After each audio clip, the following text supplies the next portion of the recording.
ธุบุญทำนำส่งพี่น้องอันนี้คือแห่ปราสาทเผิงเนาะอยู่ที่วัดพระธาตุอิงหังคนหลายแท้หลายบ่าพี่น้องเอ้ยสาธุเอาบุญน้ำกันเด้ออันนี้เป็นพิธีแห่ปราสาทเผิงเนาะที่วัดพระธาตุอิงหังเป็นบุญนมัสการองค์พระธาตุอิงหังเนาะคนหลายแท้หลายบ่าผู้ใดมาเห็นคลิปนี้สาธุน้ำกันเด้อขอให้อยู่ดีไม่แห้งเบิดสุขุสุขคน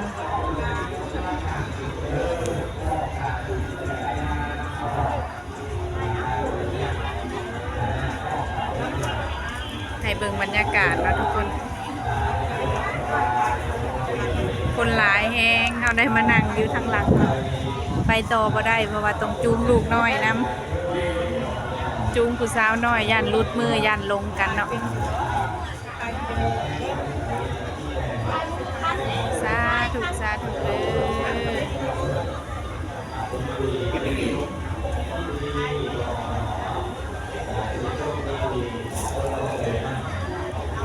คนหลายแห้งคนหลายแห้ง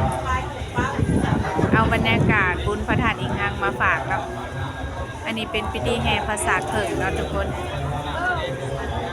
อันนี้คือกระเจ้าพากันแห่ปราสาทเผิงเนาะแห่หอบพระธาตุอิงหังเลยเนาะ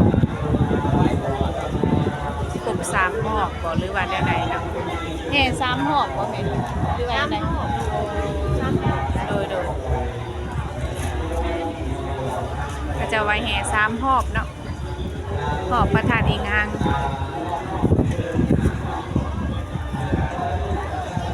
คนหลายแท้หลายว่าพี่น้องให้เบิ่งคนเนาะบ่สามารถไปย่างน้ำเพิ่นได้เพราะว่าเฮาฆ่าลูกน้อย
สาธุ